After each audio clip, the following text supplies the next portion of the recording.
कल पढ़ा स्थानीय स्वशासन का भाग 1, और आज स्थानीय स्वशासन का भाग 1 का जो कुछ अंश छूटे थे पहले वो, फिर भाग 2। जैसे ग्राम पंचायत, ग्राम स्तर पर बता दिया था गठन क्या होता है, कैसे होता है। अब फिर दूसरा होता है ब्लॉक और तीसरा जिला, मतलब ये ब्लॉक पंचायत और ये जिला पंचायत। तो ब्लॉक पंचायत का गठन कैसे होता है थोड़ा ये समझ लो। तो एक होते हैं बीडीसी, जो क्षेत्र पंचायत सदस्य बोला जाता है, ठीक। उनके लिए क्षेत्र पंचायत सदस्य जो होते हैं, क्षेत्र पंचायत सदस्य, इनके निर्वाचन के लिए एक क्षेत्र तय कर दिया जाता है। मतलब जैसे प्रधानी का रहता है 1 गांव या 2 गांव या 4 गांव मिला के, लेकिन जो क्षेत्र पंचायत का दायरा है वो ग्राम पंचायत से थोड़ा बड़ा होता है, उसमें 2-3 ग्राम पंचायतें आ जाती हैं। तो उनमें से सभी जो मतदाता हैं सभी गांव के, जिनका नाम उस क्षेत्र पंचायत में है, वो सभी वोट करते हैं और एक अपने अपने क्षेत्र से एक क्षेत्र पंचायत सदस्य का चुनाव कर देते हैं, ठीक। अब एक जो ब्लॉक का प्रमुख होता है, ब्लॉक प्रमुख, इसका निर्वाचन होता है अप्रत्यक्ष रूप से, और क्षेत्र पंचायत सदस्य का जो बीडीसी होता है, बीडीसी, इसका निर्वाचन होता है प्रत्यक्ष रूप से, और जो ब्लॉक प्रमुख है इसका निर्वाचन होता है अप्रत्यक्ष रूप से। वो कैसे? अब मान लो किसी ब्लॉक में 65 ग्राम पंचायतें हैं मान लीजिए, तो यहाँ एक ब्लॉक प्रमुख बनना है। 65 ग्राम पंचायत के लिए एक ब्लॉक प्रमुख बनना है। तो इसमें जितनी क्षेत्र पंचायत होंगी, मान लो 34, 35, 36 ग्राम पंचायत से कम होती है ये तय, क्योंकि 2-3 ग्राम पंचायत आ जाती है एक क्षेत्र पंचायत में। मान लो 40 क्षेत्र पंचायतें बनी तो 40 बीडीसी सदस्यों का चुनाव होगा।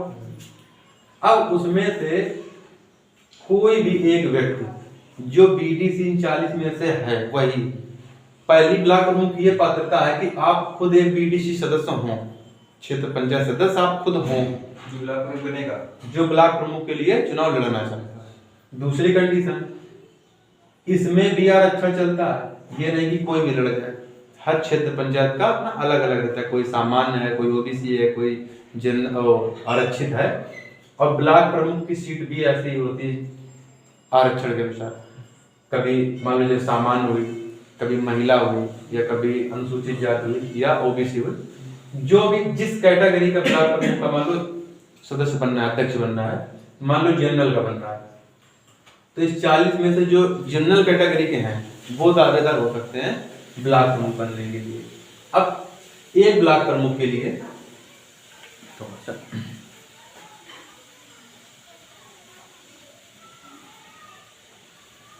एक ब्लॉक प्रमुख का चुनाव होना है, इसके लिए ये पूरे 40 बीडीसी वोट करेंगे। अब जिस पक्ष में 21 चले जाए बीडीसी, वो खुद लगा के जो व्यक्ति है वो अपने को भी तो वोट करेगा और उसे 20 और मिल जाए, तो 21 वोट कर देते हैं। और जो नया बनता है, जैसे अपने यहाँ जो भी है, मान लो शुभम दुबे करके हैं, वाजपेयी, शुभम वाजपेयी, तो शिवराज ब्लॉक से हैं, तो बीडीसी इनको बीडीसी प्रत्यक्ष रूप से नहीं वोट करते हैं। लेकिन अगर जनता के सापेक्ष देखा जाए, तो अगर हम लोगों की बात की जाए, जो वोटर है, मतदाता है, उसके अनुसार ये अप्रत्यक्ष रूप से जो क्षेत्र पंचायत बीडीसी सदस्य हैं, ये इन्हें डायरेक्ट करते हैं, लेकिन जो जनता है वो इनडायरेक्ट, ठीक। अब ब्लॉक प्रमुख जो भी बनना था जैसे बन गया, अब उसका पूरा कार्यकाल 5 साल रहेगा, और जो भी ब्लॉक से संबंधित विकास की योजनाएं आती हैं ब्लॉक प्रमुख के पास आती हैं, फिर उनसे जो क्षेत्र पंचायत सदस्य होते हैं वो मांग करते हैं अपने क्षेत्र के लिए। जैसे नल हैंडपाइप लगती है, ज्यादातर ब्लॉक प्रमुख के अंडर से ही आते हैं, और फिर क्षेत्र पंचायतों के माध्यम से जगह जगह लगवाए जाते हैं। तो ये हो गया ब्लॉक प्रमुख। हाँ, क्या पूछ रहे थे? तो जैसे चुनाव का परिणाम आ रहा है, बीडीसी इन्हें कब वोट दे दें? पहले ही बीडीसी का निर्वाचन हो जाएगा, सब सदस्य बन जाएंगे, तो उसके बाद ब्लॉक प्रमुख की अलग से डेट घोषित कर दी जाती है। मतलब जब इलेक्शन होता है उसी के साथ ही तय होता है कि ब्लॉक प्रमुख का इलेक्शन कब है, ठीक। उसमें से सिर्फ बीडीसी सब जाते हैं, ठीक। अब ये ब्लॉक क्लियर। हाँ बता। अब जैसे अपना मान लो क्षेत्र है, ग्राम पंचायत है, अपने में 3 ग्राम पंचायतें लगती हैं, ठीक, उधर से और एक इधर से। तो अब हम लोग भी उसे वोट देते बीडीसी को, जो भी यहाँ लड़ता है, आते हैं वोट मांगने, हमको वोट देना, हमको वोट देना। तो उनको वोट, उनको हम लोग प्रत्यक्ष रूप से देते हैं, जिसे जिताते हैं, तो पता होगा कि किसे हम वोट कर रहे हैं। अब मान लो कोई ए व्यक्ति को हम लोगों ने बीडीसी बनाया अपने क्षेत्र का, अब ये ब्लॉक प्रमुख में किसे जिताएगा जाके वो हमें नहीं पता, लेकिन हमारा अगर देखा जाए तो प्रतिनिधि कौन है, क्षेत्र पंचायत सदस्य, और इनका ब्लॉक प्रमुख। अब हम अपने क्षेत्र पंचायत से अपने विकास की बात करेंगे, तो क्षेत्र पंचायत सदस्य है वो किससे बात करेगा, ब्लॉक प्रमुख से, ब्लॉक प्रमुख से, ठीक। अब ब्लॉक प्रमुख के बाद एक आता है जिला पंचायत का, एक जिला पंचायत होती है, तो सबसे कम क्षेत्र होता है ग्राम पंचायत का, तो इससे बड़ा क्षेत्र पंचायत का, जो ब्लॉक प्रमुख का निर्माण करेगा। उसके बाद आता है जिला पंचायत। तो जिला पंचायतों के बीच क्षेत्र निश्चित किए जाते हैं, उनमें भी जो जिला पंचायत के सदस्य होते हैं, इनको भी मतदाता चुनते हैं। हमें यहाँ 18 साल के जो ऊपर है या जिनके नाम मतदाता सूची में है, अब ये अपने अपने जो जिला पंचायत क्षेत्र होता है वो 3, 4 या 5 क्षेत्र पंचायतें मिला के बनता है, ठीक। अब मान लो पूरे कानपुर का ले लिया जाए, अगर मान लो 20 जिला पंचायत है, ठीक, तो इसमें से पार्टी सिंबल भी होता है जिला, और ये जो ब्लॉक प्रमुख है इसमें भी दलीय व्यवस्था होती है। हाँ, एक चीज छूट रही थी कि ब्लॉक प्रमुख का चुनाव होता है वो दलीय व्यवस्था से भी होता है और बिना दल व्यवस्था के। चाहो तो किसी भी पार्टी के सिंबल से चुनाव लड़ सकते हो या निर्दलीय लड़ सकते हो, और जिला पंचायत में भी यही है, चाहो तो पार्टी से लड़ो, चाहो तो निर्दलीय लड़ो, मतलब दलीय व्यवस्था इन दोनों में लागू रहती है।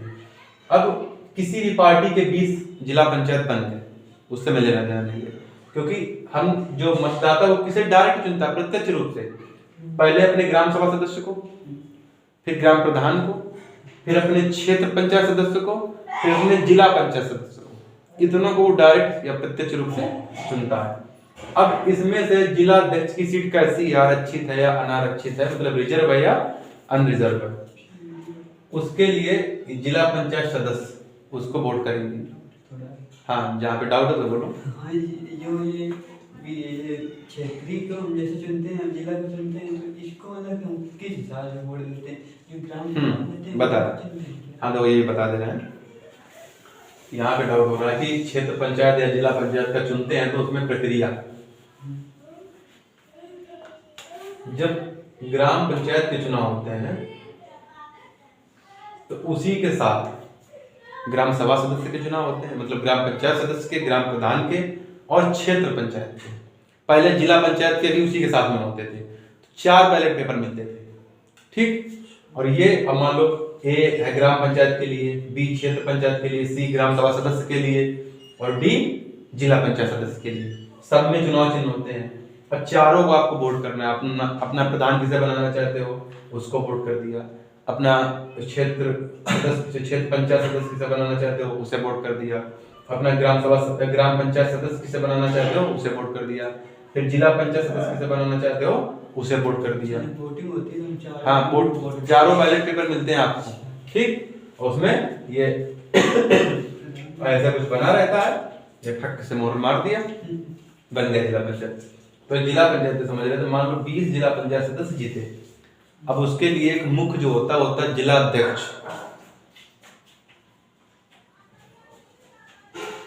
जिला अध्यक्ष, तो जिला अध्यक्ष का चुनाव कौन करता है, जिला पंचायत सदस्य,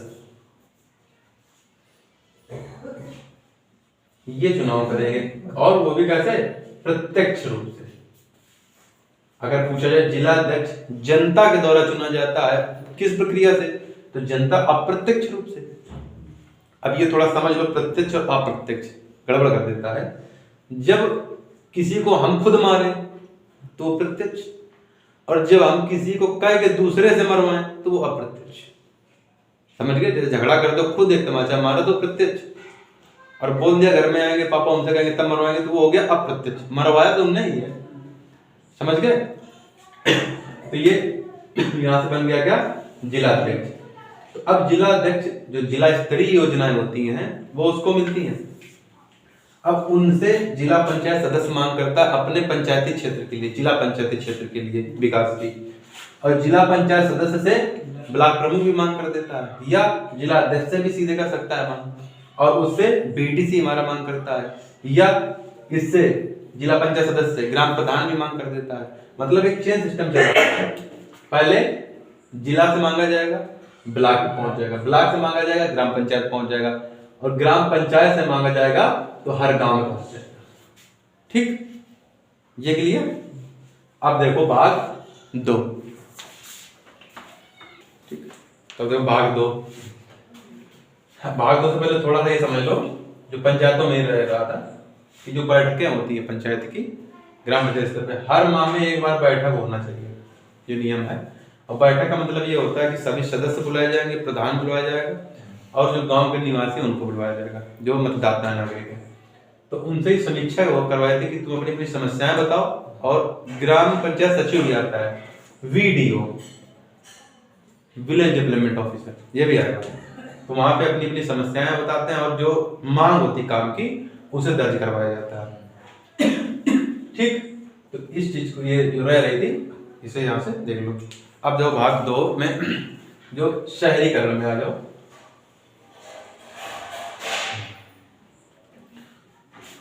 नगर पालिकाओं का गठन, जैसे भाग 9 का अनुच्छेद 243 से 243 से या छा तक व्यवस्था की गई है। इसमें नगर पालिकाओं के लिए जो आरक्षण 243 का न या टी, इसके भी संवैधानिक जो प्रावधान रहे वो 73वें संविधान संशोधन के साथ में ही हुए, लेकिन इसमें 74वां संविधान संशोधन हुआ 1992, और उस समय भी प्रधानमंत्री थे पीवी नरसिम्हन राव। लोकसभा से 22 दिसंबर 1992 और राज्यसभा से 23 दिसंबर 1992। लेकिन ये संवैधानिक रूप से लागू कब हुआ? 1 जून 1994 से। कोई बात नहीं, ठीक। तो अब इसमें देख लो 3 चरण कौन कौन से हैं। नगर पंचायत, नगर पालिका परिषद और नगर निगम। ये 3 चरण समझ लो। सबसे पहले नगर पंचायत, फिर नगर पालिका परिषद, फिर नगर निगम। जैसे पंचायत में पढ़ा, पहले ग्राम पंचायत, फिर ब्लॉक पंचायत, फिर जिला पंचायत। वैसे इसमें जो ग्रामीण क्षेत्र, बिल्कुल ग्रामीण क्षेत्रों का, लेकिन ऐसा समूह जहां पर 5000 से अधिक मतदाता रहते, जनसंख्या हो कम से कम, और थोड़ा कस्बा हो, मतलब कि बिल्कुल ग्रामीण ना हो, जो जनमानस के लिए, आम इंसान के लिए मूलभूत आवश्यकताएं होती थोड़ी बहुत पूरी होती, तो उसे नगर पंचायत कहा जाता है। जैसे टाउन भी कह देते हो कई बार, टाउन एरिया, ठीक। दूसरा है नगर पालिका परिषद, जहां पर बिल्कुल शहरी ना हो और बिल्कुल ग्रामीण भी ना हो, मतलब बीच का बराबर, और जनसंख्या भी 20,000 के ऊपर, ठीक। तो वहां पर नगर पालिका परिषद।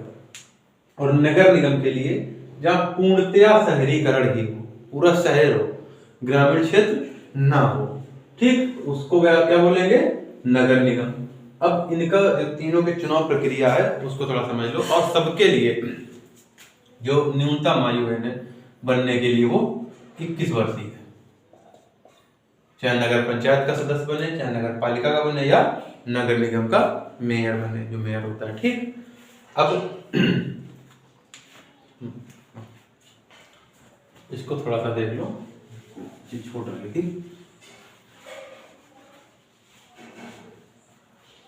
कि इसमें राष्ट्रपति ने अपनी अनुमति कब दी थी, राष्ट्रसभा। तो राष्ट्रपति ने 20 अप्रैल 1993 को अनुमति दी थी। हाँ, राष्ट्रपति ने अपनी अनुमति दी थी, ठीक। और उसे 1994 से लागू किया गया। तो अब इसमें समझो, जैसे नगर पंचायत होता है, तो नगर पंचायत में भी वार्ड होते हैं। जैसे ग्राम पंचायत में वार्ड होते हैं, वैसे ही नगर पंचायत में वार्ड होते हैं, और उन वार्डों के अपने अपने सब सदस्य होते हैं, बटे होते हैं। जैसे मान लो कोई भी एक नगर पंचायत है जहाँ की जनसंख्या वाले या मतदाता 10,000, 15,000, 10,000 है मान लो, तो यहाँ वार्ड होते हैं 11, जैसे ग्राम पंचायत में होते हैं 11, 12, 13, तो ऐसे ही यहाँ भी होते हैं 11, 12, 13, तो कम से कम 11 वार्ड तो होंगे। ठीक, न्यूनतम ऐसे 9 होते हैं लेकिन ज्यादातर 11 ही है। तो इनमें जैसे ग्राम पंचायत में पहले वार्ड सदस्य चुने जाते थे, इनमें भी वार्ड सदस्य चुने जाएंगे। नगर पंचायत में प्रत्यक्ष रूप से चुने जाएंगे। कौन चुनेगा? मतदाता ही। जैसे वहां ग्राम सभा होती है, कि ग्राम सभा किसे कहते हैं, तो नगर पंचायत में वार्ड चलते हैं कि वार्ड क्या होता है। तो वार्ड वही है कि किसी एक वार्ड में दर्ज कुल मतदाताओं की संख्या को वार्ड या वार्ड सभा कह सकते हो। तो वो अपने अपने वार्ड से एक सदस्य चुन लेते हैं, और जो इसका अध्यक्ष होता है, नगर पंचायत अध्यक्ष या कहते हैं चेयरमैन। ठीक, अध्यक्ष को क्या बोलते हैं? नगर पंचायत अध्यक्ष, ये चेयरमैन भी कह देते हैं, कुर्सी वाला आदमी। अरे चेयरमैन का मतलब है कुर्सी वाला आदमी।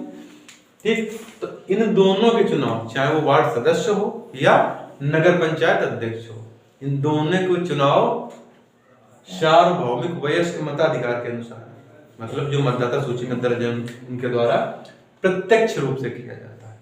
अभी हाल ही में चुनाव हुए हैं प्रत्यक्ष रूप से, अभी हाल में चुनाव हुए हैं नगर पंचायतों के। तो उसमें क्या था, देखा होगा कि अध्यक्ष पद के लिए कई प्रत्याशी अलग खड़े और सदस्य पद के लिए कई प्रत्याशी अलग खड़े हुए, और उसमें प्रत्यक्ष मतदाताओं ने वोट किया, मतदान किया, और उसके बाद जो विजय वो नगर पंचायत अध्यक्ष जिसे बनना था बन गया, जिसे सदस्य बनना था वो बन गया। और इनमें एक कार्य समिति बनाई जाती है, ग्राम पंचायत में भी कार्य समिति बनाई जाती है। जैसे मंत्रालय होते हैं, कैबिनेट सरकार पड़ती है, जल मंत्री, शिक्षा मंत्री, ऐसे ही पंचायत स्तर में बनाए जाते हैं। कोई जल विभाग का अध्यक्ष, कोई निर्माण विभाग का अध्यक्ष। जब हम पंचायत का चुनाव लड़े थे तो हम भी थे, हम शिक्षा मंत्री बनाए गए थे, शिक्षा विभाग के अध्यक्ष। ठीक, निर्माण कार्य के। तो ऐसे ही कोई भी जो लड़ेगा, मतलब सबको नहीं मिलता, 11 तो मंत्री नहीं बना दिए जाएंगे, लेकिन जो बनाने योग्य है या जिसे प्रधान समझे।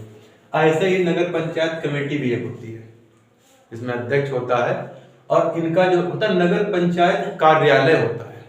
जैसे अपने देखा होगा यहाँ पे नगर पंचायत कार्यालय, इनका ब्लॉक का वो बीडीओ जो होता है वो पूरे ब्लॉक का होगा, लेकिन इसका नहीं होगा। किसका? नगर पंचायत का। इसमें प्रधानी से कोई लेना देना नहीं है। इनके जो विकास की सारी योजनाएं आती हैं वो नगर पंचायत कार्यालय में आती है, फिर वो अध्यक्ष के माध्यम से जो इनकी सदस्य कमेटी है उनको बांट दिया जाता है कि अपने अपने वार्डों में विकास करवाओ। ठीक, तो बाकी वही प्रक्रिया जो ग्राम पंचायत में होती थी, महीने में मीटिंग होना। ठीक, एक वो होता है सोशल ऑडिट। ठीक, सोशल ऑडिट थोड़ा समझ लो, इसमें भी होती है और ग्राम पंचायत में भी होती है सोशल ऑडिट। इसका मतलब ये होता है कि जो ग्राम पंचायत में या टाउन, ग्राम पंचायत का थोड़ा समझ लो, इसमें जो कार्य करवाए गए हैं पूरे 5 साल, तो 5 साल के अंदर भी और 5 साल के पहले भी कोई भी व्यक्ति उस काम की जांच करवा सकता है। तो ये कई बार पूछा जाता है कि जो ग्राम पंचायत हो किसके प्रति उत्तरदायी होती है, तो जनता के प्रति, सरकार के प्रति नहीं, जनता के प्रति। सोशल ऑडिट का मतलब ही होता है जनता द्वारा जांच। जैसे आप एक सोशल ऑडिट के लिए एक पत्र लिखो चीफ डेवलपमेंट ऑफिसर को, सीडीओ को, कि हमारे यहाँ सोशल ऑडिट करवाई जाए, तो पूरी टीम आएगी, जितने गांव है ग्राम पंचायत में हर जगह वो जाएगी। कोई भी लिख सकता है, हाँ कोई भी, बस वो ग्राम पंचायत का निवासी हो। अब उसमें पूछा जाएगा, जैसे उनके पास पूरी सूची होगी कार्य योजनाओं की कि ये कार्य किए गए हैं, उसमें पूछा जाएगा कि यहाँ पे इतने आवास बने, यहाँ पे इतने शौचालय बने, यहाँ पे इतना मनरेगा काम हुआ, मतलब पूरे विकास की बात होगी। जहाँ जहाँ आप कह दोगे हाँ वहाँ वो जांच ठीक, जहाँ कह दोगे ना वहाँ की जांच होगी, मौके पे जाके सब देखेंगे अधिकारी। फिर उसकी रिपोर्ट जो होगी उसकी तुम्हें कॉपी दी जाएगी कि कितनी सत्यता पाई गई, कितनी असत्यता पाई गई। फिर चाहो तो प्रधान को लटका दो जांच के दायरे में कि चलो जवाब तो पैसा घोटाला किया है, ये होता। तो सोशल ऑडिट जिसे कहते हैं, कई बार सोशल ऑडिट आई है तो अब कोई जानता है नहीं, प्रधान के घर आया अधिकारी, खिला पिला दिया, चाय पियो, बिस्कुट खाओ, जहर खाओ, ये खाओ, वो खाओ, घर जाओ, हो गई सोशल ऑडिट। ठीक, तो सोशल ऑडिट के लिए कोई भी, जब तुम लोग को ऐसा लगे कि भाई सोशल ऑडिट करवाना है कभी, बताना सोशल ऑडिट कैसे होती है। ठीक, अब ऐसे ही इसमें भी होती है सोशल ऑडिट। ठीक, सोशल ऑडिट इसमें भी होती है कि नगर पंचायत अध्यक्ष जो है जिसने कार्य करवाए हैं, तो जब जांच होती है तो पूरे सदस्य प्लस वार्ड की जो जनता है वो सब रहते हैं, पूछते हैं, लेकिन ऐसा कम होता है, व्यवहारिक रूप से ऐसा कम है, सैद्धांतिक रूप से ज्यादा है। तो जब चुनाव हो जाता है तो फिर कौन किसको जानता है। ठीक, ठीक, एक चीज ये पहले थोड़ा समझ लो कि अगर किसी क्षेत्र को राज्यपाल ने औद्योगिक क्षेत्र घोषित कर दिया है, चाहे वो शहरी हो, चाहे नगर निगम के तना हो, चाहे नगर पालिका के जैसा हो, फिर वहां पर नगर पालिकाओं का गठन नहीं हो सकता है अगर कोई इंडस्ट्रियल एरिया घोषित है राज्यपाल के द्वारा। अनुच्छेद 243 का क्यू में रहता है, इसके अंदर कोई भी क्षेत्र जो है अगर राज्यपाल ने घोषित कर दिया कि औद्योगिक क्षेत्र है, तो फिर वहां पर ये नगर पालिकाएं जो है इनका गठन नहीं किया जा सकता है। ठीक, अब इसको देख लो, नगर पालिका यहां पर हो गया, सेम प्रोसेस वही है नगर पालिका परिषद का भी, इसमें भी वार्ड होते हैं और अध्यक्ष होता है, लेकिन इसमें जनसंख्या बढ़ जाती है, 20,000 के ऊपर चले जाएंगे। ठीक, अब इसमें जो अध्यक्ष होता है इसे नगर पालिका अध्यक्ष ये बोल देते हैं, लेकिन इसमें चेयरमैन नहीं लगा सकते हैं, पार्टिकुलर नगर पालिका अध्यक्ष। इसमें भी वही कम से कम उम्र 21 साल हो, मतदाताओं द्वारा प्रत्यक्ष निर्वाचन, और जो कार्य समिति है वही। ठीक, नगर निगम में इसकी जनसंख्या नगर निगम की ये 3 लाख के ऊपर होनी चाहिए। इसमें जो नगर निगम का अध्यक्ष बनता है उसे बोलते हैं महापौर या मेयर। महापौर या मेयर। कानपुर की मेयर कौन है? प्रमिला पांडे, दोबारा बनी है। ठीक, और इसमें भी वार्ड होते हैं, इसमें खूब वार्ड होते हैं, 1 2 3 जने 17 18 19 20 21 22 ऐसे करके, क्योंकि बहुत बड़ा एरिया होता है। लेकिन कंडीशन वही है पूरी, न्यूनतम आयु 21 वर्ष, मतदाता 18 वर्ष। अब लेकिन ज्यादातर होता क्या है देखा जाए कि जो विधायक क्षेत्र होते हैं वो इसमें बटे होते हैं नगर निगम में। जो विधायकी क्षेत्र होता है, जैसे मान लो कोई भी ले लो जिला, कानपुर नगर ले लो, तो उसमें कल्याणपुर एक हो गया, बिठूर हो गया। ठीक, अब मान लो कानपुर का है, कानपुर कैंट का, तो इसका एक अपना एरिया है कि मतलब कानपुर का इतना हिस्सा कानपुर कैंट में रहेगा। जबकि दुबई नगर ले लिया या सीसामऊ ले लिया कि उसका एक अपना एरिया उतना रहेगा। तो विधायक बनने के लिए कम से कम कितनी उम्र होनी चाहिए? 25 वर्ष। लेकिन आपको मेयर बनना है तो 21 वर्ष बन सकते हो। क्षेत्र बड़ा है, काम बड़ा है, लेकिन कंडीशन क्या है कि वो एक विधायी क्षेत्र के अंतर्गत नहीं, उसमें विधायी क्षेत्र खुद आ गए। कानपुर में, कैंट में, अपने कानपुर नगर में कानपुर कैंट, किदवई नगर, सीसामऊ, कल्याणपुर, बिठूर, ये सब विधानसभा है। और जो महापौर है वो इसका एक होगा कार्यकाल, हाँ 5 वर्ष। क्या है? हाँ, एक मेयर। और पूरे उत्तर प्रदेश में 17 नगर निगम है, कुल 17वां नगर निगम है शाहजहांपुर। अब थोड़ा समझ लो, बैकग्राउंड में थोड़ा सा चले। सबसे पहले भारत में जो नगर निगम की स्थापना हुई मद्रास में 1687 में। क्वेश्चन ये पूछ लेता है कि भारत में सबसे पहला नगर निगम कौन सा है तो मद्रास। जब ब्रिटिश गवर्नमेंट थी उस समय, थोड़ा सा पीछे देखना पड़ेगा, जब ये नेहरू, पटेल, पुरुषोत्तम दास टंडन, इन सबको कहीं से राजनीति में प्रवेश नहीं मिल रहा था, जब थोड़ी छूट दी गई कि आ सकते हो, तब इन्होंने नगर पालिकाओं से ही प्रारंभ किया।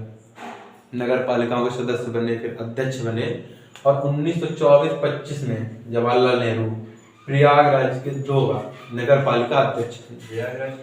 प्रयागराज नगर पंचायत नगर पालिका थी उस समय, उसके 2 बार अध्यक्ष बने।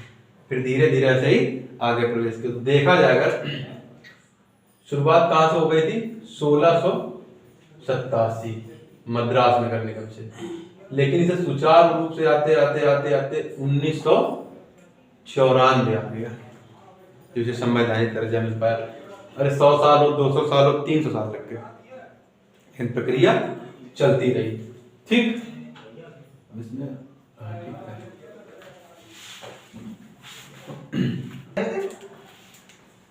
तो परिसीमन थोड़ा सा कुछ जो शब्दावली है जिन पे थोड़ा संशय है वो थोड़ा समझ लो। पहला परिसीमन, परिसीमन में क्या पढ़ा था कि 10 वर्ष बाद, प्रत्येक 10 वर्ष बाद, ठीक, एक परिसीमन करवाया जाएगा। ठीक, तो परिसीमन है क्या ये समझ लो, मोटा मोटा समझ लो कि जनसंख्या कितनी बढ़ गई है पूरे देश में, उसका एक आंकड़ा इकट्ठा करना। जैसे मान लो कोई लोकसभा क्षेत्र है, 10 साल में सीधी सी बात है जनसंख्या बढ़ना, तो ये देख लिया जाता है परिसीमन से कि पता लगे मान लो पिछली बार 4 लाख था लोकसभा क्षेत्र में, अब अगले 10 साल में 7 लाख पहुंच गई। तो अब ये भी देखा जाता है कि अगर जनसंख्या ज्यादा हुई लोकसभा क्षेत्र में तो उतना विकास नहीं हो पाएगा, तो उसे भी छोटा किया जाता है क्षेत्र को। जैसे जनसंख्या जिले होते हैं वो इधर उधर किए जाते हैं, क्षेत्र घटाया बढ़ाया जाता है। ठीक, तो मुख्य काम क्या है परिसीमन का, ये देखना कि जनसंख्या किस क्षेत्र में ज्यादा बढ़ गई है, वहां संतुलन करने के लिए उस क्षेत्र को कम कर दो, या जहाँ पे कम है जनसंख्या वहां पे उसे जोड़ दो, या नए संसदीय क्षेत्र का निर्माण किया जाए। ठीक, अब प्रधान, मुखिया और सरपंच।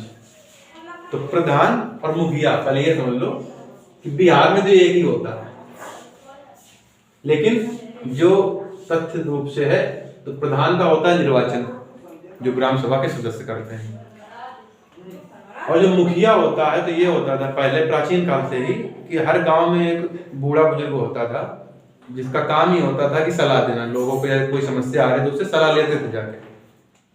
अब चले किसी भी काका मुखिया के पास ये समस्या हो गई तो मुखिया ने सलाह दे दिया। और सरपंच का काम था न्यायिक कार्य देखना, और सरपंच अकेला नहीं था, इसमें होते थे 5 लोग, 4 सदस्य और एक अकेला वो जो हेड है सरपंच। तो जब कोई न्यायिक कार्य होता था तो हमेशा एक बैठक लगती थी, जैसे पहले गांव बुला देते थे, चौपाल लगाई जाती थी, पहले खड़ा हो गया भैया तुम अपना जो बताओ समस्या है, फिर दूसरा खड़ा हो गया भैया तुमने ऐसा क्यों किया, ऐसा झगड़ा क्यों किया। फिर इसमें जो निर्णय आया तो जो 4 सदस्य हैं ये पहले अपना मत दे देते थे, फिर सरपंच अपना दे देता था, क्योंकि हो सकता है ये 3 एक तरफ हो जाए, 1 एक तरफ हो जाए, या 2-2 हो जाए, तो अब बराबर है मामला। तो जैसा सरपंच को उचित लगेगा उसके पक्ष में चलो ठीक है तुम नहीं ठीक, तो वो बन गए। ठीक, तो ये तीनों के लिए प्रधान, मुखिया और सरपंच। अब इससे संबंधित जो अन्य है वो अगले बार 3 में। ठीक।